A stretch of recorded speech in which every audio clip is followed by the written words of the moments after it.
নহয়, আপোনালোকে সকলোৱে দেখিছে যে যোৱা বছৰৰ পৰা বীৰ লাচিত সেনা অসমৰ উদ্যোগত অসমৰ প্ৰত্যেকটো খিলঞ্জীয়া জাতি জনগোষ্ঠীক সমবেত কৰি অসম খিলঞ্জীয়া দিৱস আমি উদযাপন কৰিছোঁ। আৰু আমি বাৰে প্ৰতি কৈছোঁ যে এইটো এটা ঐতিহাসিক দিন। এই দিনটোত আমি কলা দিন হিচাপে নহয়, এই দিনটোক আমি খিলঞ্জীয়াসকলক উদযাপন কৰাৰ দিন। আৰু ভৱিষ্যতলৈকে খিলঞ্জীয়া জাতি জনগোষ্ঠী কেনেধৰণে মূৰ তুলি জীয়াই থাকিব তাৰ পৰিৱেশ পটভূমি ৰচনা কৰা এটা দিন। কাৰণ আমি সকলোৱে দেখিছোঁ যে বৰ্তমান সময়ত এটা প্ৰভাৱশালী চক্ৰই বা শাসক গোষ্ঠীয়ে খিলঞ্জীয়া কোন তাক লৈ বিভিন্ন অপপ্ৰচাৰ তেওঁলোকে অব্যাহত ৰাখে, বিভিন্ন বিভ্ৰান্তিমূলক বাতৰি তেওঁলোকে প্ৰচাৰ কৰে। আৰু সেইকাৰণে যি সময়তে খিলঞ্জীয়াসকল ঐক্যবদ্ধ হৈ নিজৰ মৰ্যাদা স্বাভিমান সহকাৰে জীয়াই থকাৰ বাট এটা ৰচনা কৰিবৰ চেষ্টা কৰে, তেতিয়া তেওঁলোকে বিভিন্ন অপপ্ৰচাৰ কৰি আমাৰ মাজত ভাগ ভাগ কৰিবৰ কাৰণে চেষ্টা কৰে। এতিয়া আপোনালোকে চাওক, 2007 চনৰ খিলঞ্জীয়া অধিকাৰ চনদত পৃথিৱীৰ সৰ্বশ্ৰেষ্ঠ যিটো সন্থা ৰাষ্ট্ৰসংঘই খিলঞ্জীয়াৰ সংজ্ঞা নিৰূপণ কৰিছে। আৰু 137খন দেশৰ ভিতৰত তাৰ ভাৰতবৰ্ষই তাত স্বাক্ষৰ কৰিছে।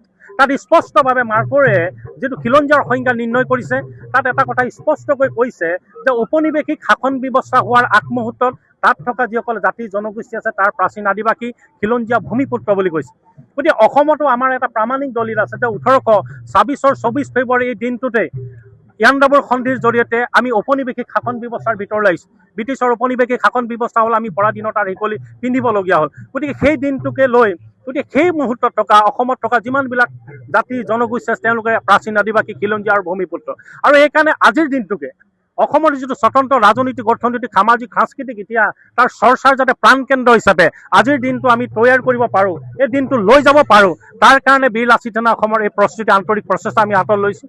যোৱা বছৰ লৈছোঁ, এই বছৰ আচলতে খুব সুন্দৰকৈ আমি পঢ়াৰ কথা চিন্তা চৰ্চা হৈছিল। কিন্তু জানেই যে বীৰ লাচিত সেনাৰ প্ৰায় 50জনকৈ সংগ্ৰামী সতীৰ্থক কাৰাগাৰলৈ নিক্ষেপ কৰা হৈছিল, যাৰ কাৰণে আমি খুব অনুষ্টুপীয়াকৈ আজি হ'লেও আমি কৰিব বিচাৰিছোঁ। কিন্তু ভৱিষ্যতলৈকে আমি এটা কথাই ক'ব বিচাৰোঁ যে এই ভূখণ্ডত আজন্ম গৃহমীত আমি সদায় মূৰ তুলি জীয়াই থাকিব লাগিব। খিলঞ্জীয়াসকলে মৰ্যাদাসকলে স্বাভিমানসকলে জীয়াই থকাৰ বাটটো সদায় তৈয়াৰ হৈ থাকিব লাগিব। আৰু সেইকাৰণে আমাৰ নিজৰ যিটো স্বতন্ত্ৰ ৰাজনৈতিক অৰ্থনৈতিক সামাজিক সাংস্কৃতিক যিটো ইতিহাস, সেই চৰ্চাৰ যাতে প্ৰাণকেন্দ্ৰ হিচাপে আজিৰ দিনটোক আমি তৈয়াৰ কৰি ল'ব পাৰোঁ, তাৰ কাৰণে বীৰ লাচিত সেনা আহিবলগীয়া আমাৰ সকলো জাতি জনগোষ্ঠীক আস্থা বিশ্বাসেৰে ঐক্যবদ্ধ কৰি আগবাঢ়ি যাব। দিনটো অসমৰ খিলঞ্জীয়াৰ বাবে ঐতিহাসিক দিন। আৰু বীৰ লাচিত সেনাই খিলঞ্জীয়া দিৱস যোৱা বছৰৰ পৰা পালন কৰিছে কেন্দ্ৰীয়ভাৱে। যোৱা বছৰ যোৰহাটত হৈছিলে, এবাৰ শিৱসাগৰ জিলাই দায়িত্ব লৈছিলে কেন্দ্ৰীয় সমিতিৰ উদ্যোগত। আৰু আজি হাজাৰ হাজাৰ আমাৰ সৈনিক অসমৰ বিভিন্ন প্ৰান্তৰ পৰা বিভিন্ন জিলাৰ পৰা আহি একত্ৰিত হৈছে। ইয়াৰ পৰাই এটাই বাৰ্তা, অসমৰ খিলঞ্জীয়া মানুহৰ প্ৰভুত্ব থাকিব লাগিব, খিলঞ্জীয়া মানুহে মূৰ তুলি জীয়াই থাকিব লাগিব। কোনো বাংলাদেশী মূলৰ মানুহ, কোনো বহিৰাগত মানুহৰ দপদপনি বীৰ লাচিত সেনা অসমে সহ্য নকৰে, সেইটো স্পষ্ট কথা। আৰু আজি ইয়াৰ পৰা এটা সমন্বয়ৰ শোভাযাত্ৰা হ'ব।